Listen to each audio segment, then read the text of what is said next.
I'm Dr. Brian Sather, and I'm doing a partial review of the sports psychology movie Last Sunset in Death Valley. It's a partial review because I'm climbing here and I'm getting out of breath. I actually think I was in a state of flow on the other side coming up to this. Partially because of the inspiring Joshua trees, and I don't know, I was just loving the desert landscape. I think that contributed. Plus I'm in decent shape, but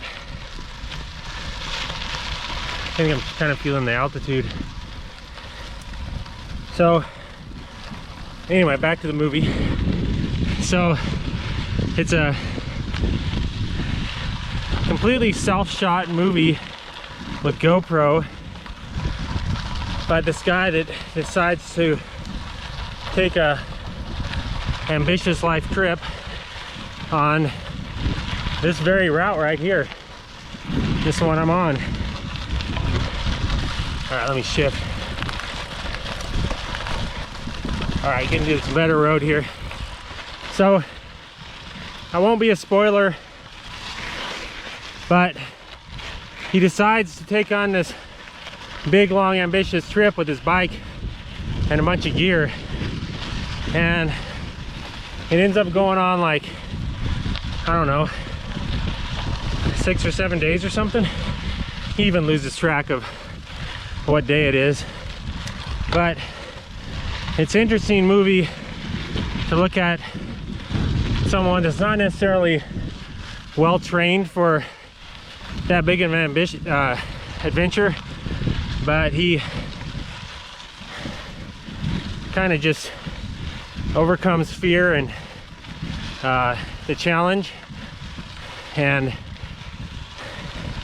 has a lot of comments in the movie to give you some introspection on what his mindset is. He's doing a lot of self-talk, and maybe during times when he shouldn't have talked himself into something. So he also had certain goals along the way that he wasn't meeting, so he redirected.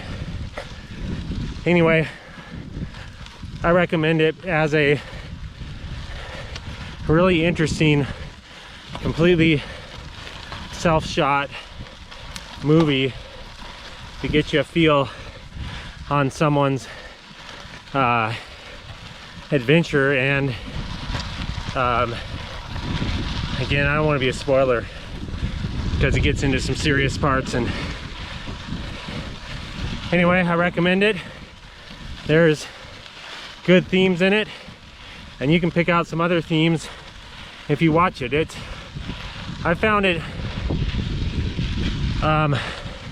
just randomly one late night. I was on Amazon Prime Videos and saw it there for free. I think it's like a 45-minute movie, so that's one place you could find it.